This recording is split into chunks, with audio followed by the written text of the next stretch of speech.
Hey you guys, it's your girl Natural. Welcome back to my channel. I'm so happy you're here. If you are new to this channel, hit the like and subscribe button, hit that bell so you know whenever I post a video, guys. You can also join me. You get some extra stuff if you join me on Patreon, patreon.com/itstherealnajwa. You can also join here on YouTube Premium. Just click join below, and you can also support this channel by donating a super thanks, or you can also make a donation at paypal.me/realnajwa. So today I actually just want to talk about how social media in itself has kind of become a narcissist.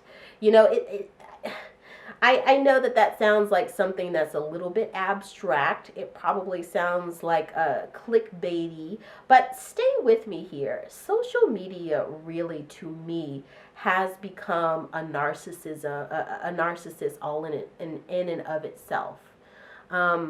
Social media. I watched a video from Dr. Ramani, and she talks about how social media has not just bred narcissism, it made narcissism so much easier. You guys know Dr. Ramani is my guru, and you know, I am not a psychologist. This is just for entertainment purposes, these videos that I make, but I am someone who survived a decade of narcissism, and that narcissist in my life who almost emotionally destroyed me. And when I came to awareness, I was finally there, and it was good, you know, and I was like, oh, I can do everything I need to do to help protect other victims of narcissistic abuse out there.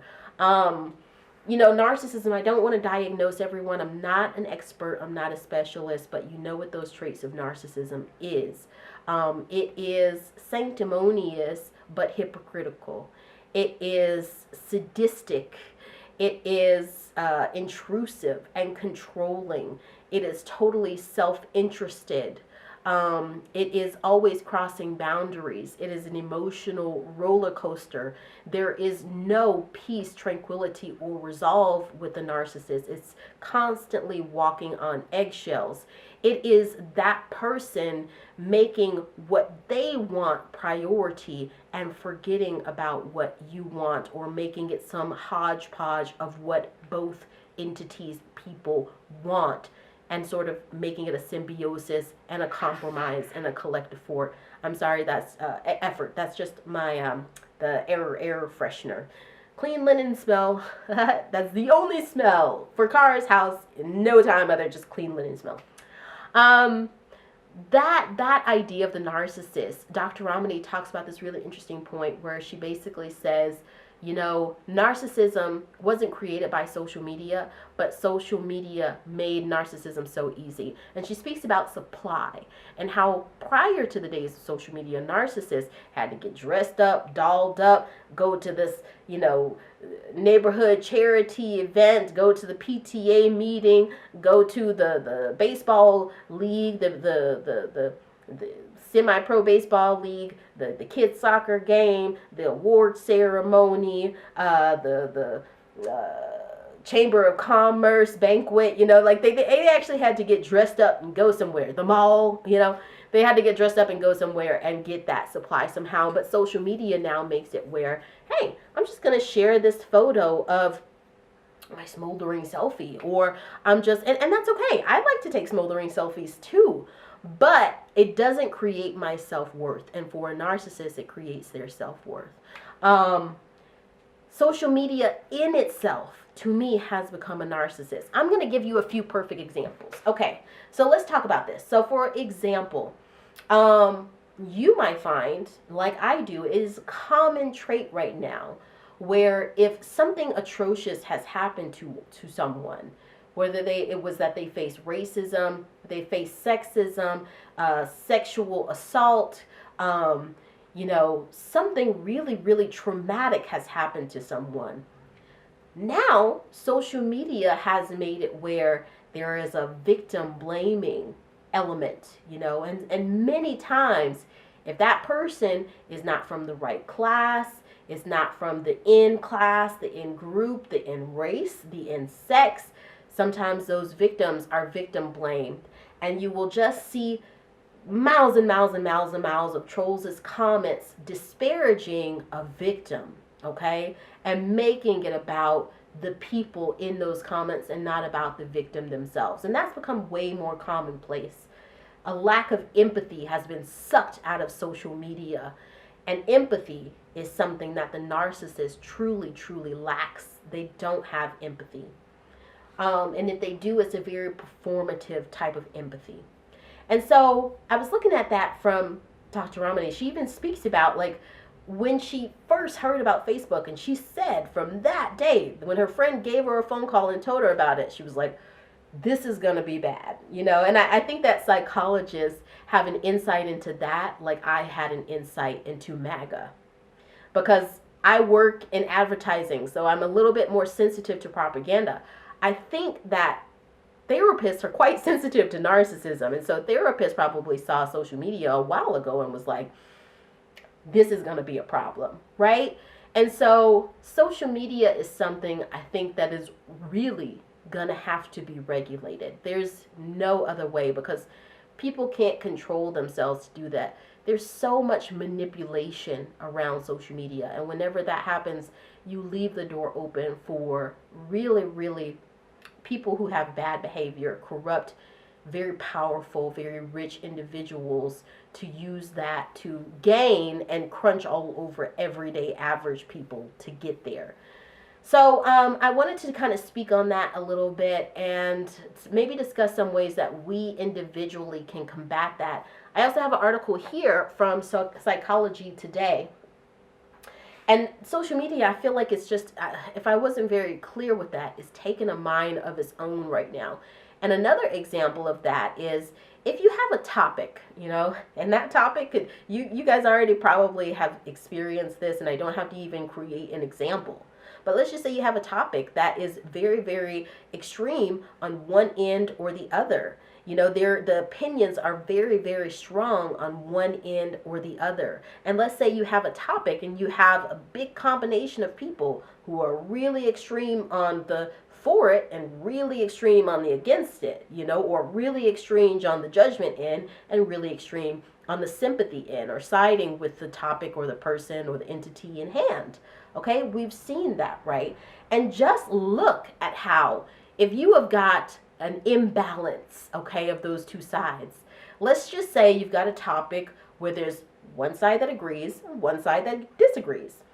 Let's say if you've got a topic and 80%, 90% of the people in this thread on social media disagree with the topic at hand, that 10% or that 20% of people in the comments that agree with it, you know, they are going to get railroaded. And generally, people who agree with the topic probably won't even roll into that post to begin with, because they see they are not in the right community.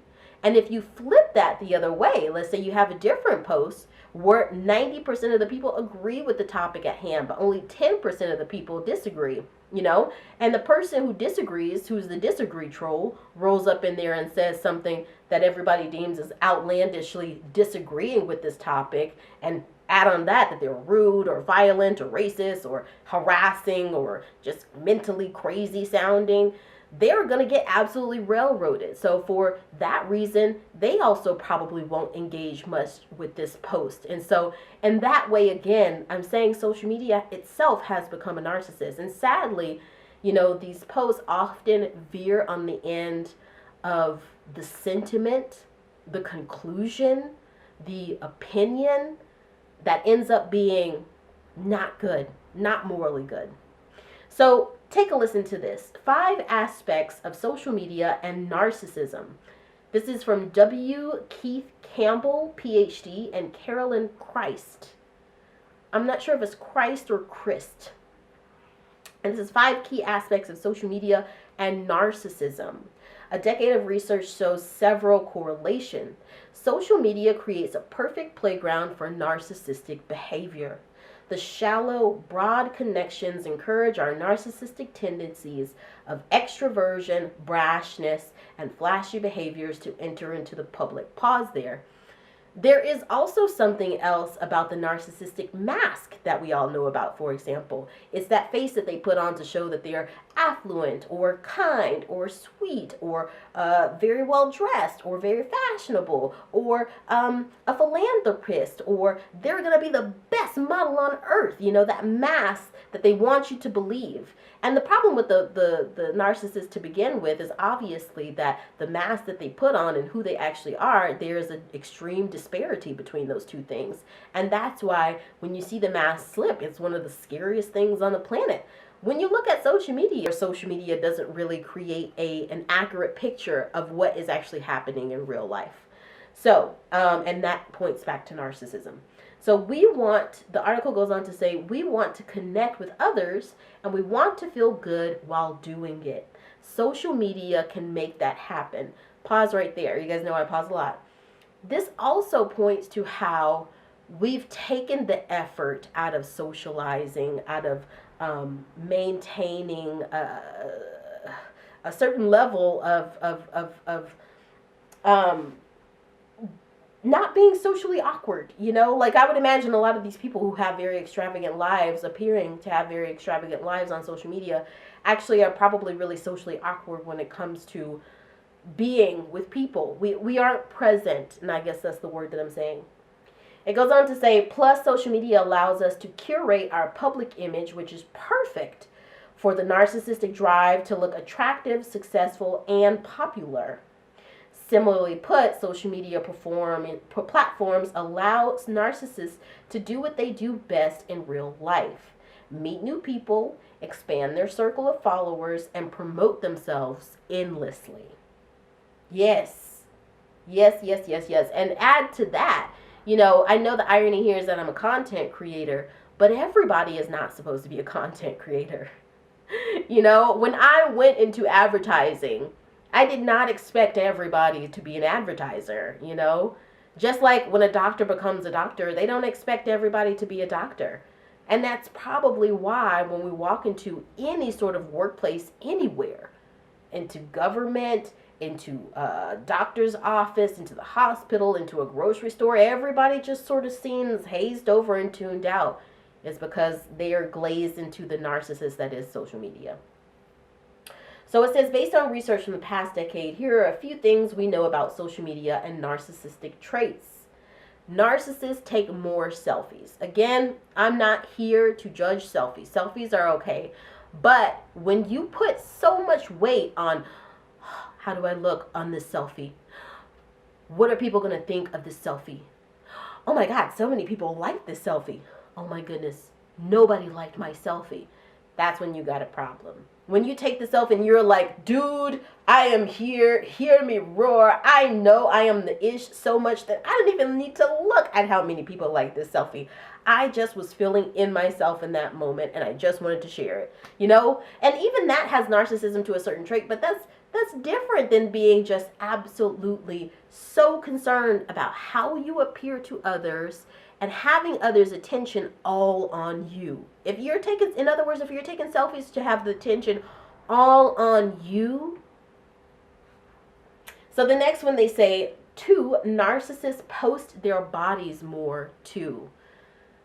Again, it's not just about how you look right here, okay? What's on the inside, okay? Pick up those books, guys. So number 3, narcissists have more followers. Now, I saw some interesting research some time back, and guys, I've never been a social media person.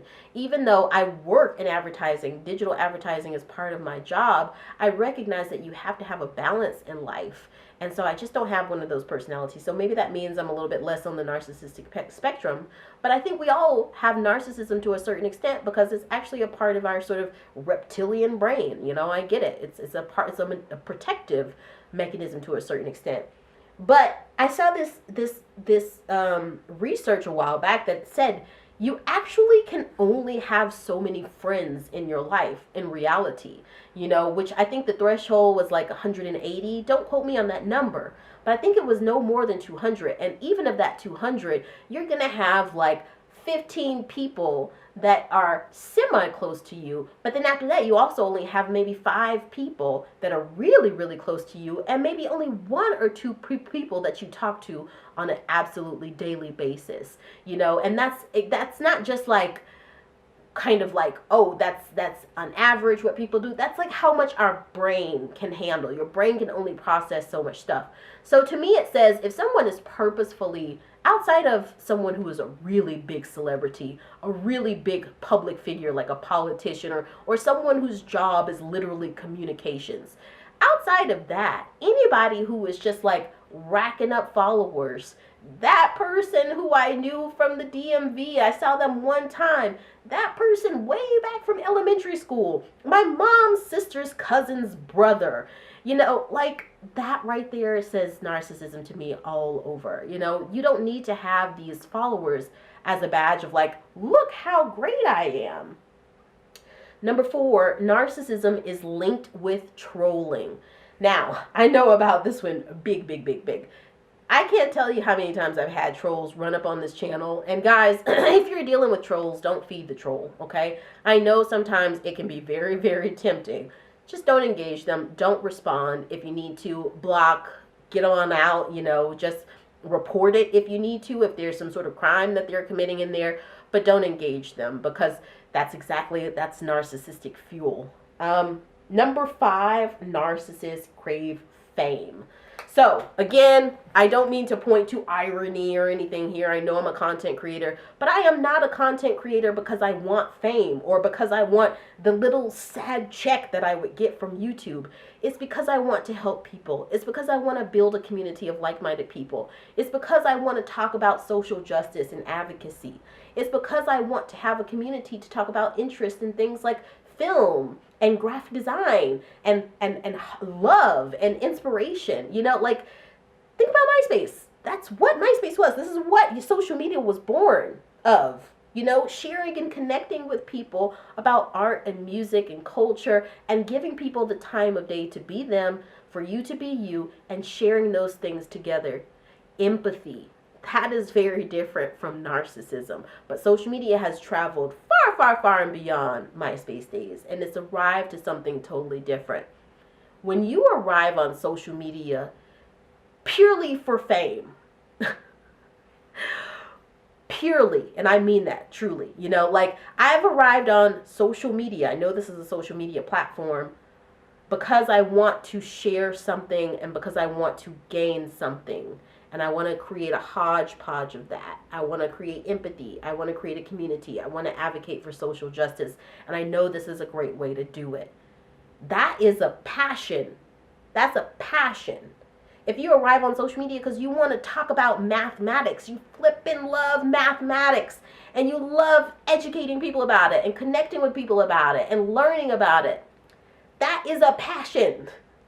If you are a nurse or a doctor or somebody who is specialized in the medical field, and you hate seeing people sick, you hate seeing people keel over, and you know that on social media you can say, hey, you got a sore throat? Gargle some salt water, you know? Make a tea with some ginger. I know you guys have been on those channels with those doctors who are just like giving you all the info to help you feel better. They're not doing that for a paycheck. They're doing that because that is their passion. They want to help people. If you get on social media and your only goal is fame, narcissism. That's it. And you can put trolls in that, because trolls' goal, their only goal, is to get a reaction out of you. Narcissism. I mean, I'm quite tired of it. Now, to flip to the portion of where we talk to what we can do about it. We ourselves, never ever feed the trolls, okay? Block them, ignore them, all of that stuff. On out of the way. You know, we don't even need to focus on them. We don't need to get no gray hairs on them, no wrinkles, no ruining our day. On with it. They got something else going on, and they need to take themselves to a therapist. As far as what we can do actively and to encourage others, okay, first, I think that we can advocate for policy. We need to be emailing our legislators. We need to be demanding from government to put some acts into, to put some laws into place, some regulations into place, so that less social media abuse is happening. It's at a rampant scale right now. Abuse and misinformation. Okay, so we need to be advocating for that in our schools, our workplaces, our governments, and outside of policy, I feel like in our individual selves, obviously we can not troll. Like that right there seems pretty easy. Just don't troll. Even if you feel like you just have a really important thing to say, don't do it. Think about how if you say something in a really aggressive, sarcastic, mean way, how it's going to feel for you. Now, again, trolls are different. I'm talking about when you're having discourse with normal people. Trolls, they usually have psychopathy or mental illness going on. So that is the extreme. That's the exception. But I'm talking about people who are still kind of there. You and they both need to try to find a way to have a thoughtful exchange, a considerate exchange without anybody walking away hurt, from it. And that is possible. I think we also need to limit our use. Now, y'all, we got a lot of baby boomers out there who are rampant narcissists, and they are running Congress right now in the U.S., and that's why Congress is looking a hot mess. There is a whole study that shows that our geriatric loved ones will be suffering from mental illness and be sanctimonious as heck, but they will not go get help. And they will use their seniority, their age, as something to say, I'm being a tyrant, but I am entitled to be that tyrant. It's not right. Get your grandma, your grandpa, your mama, your dad off of social media. Tell them to cool it a bit. Come over here and spend some time with us. We're going to go to the park. I want everybody to put their phone in the basket. We're going to spend some family time together, okay?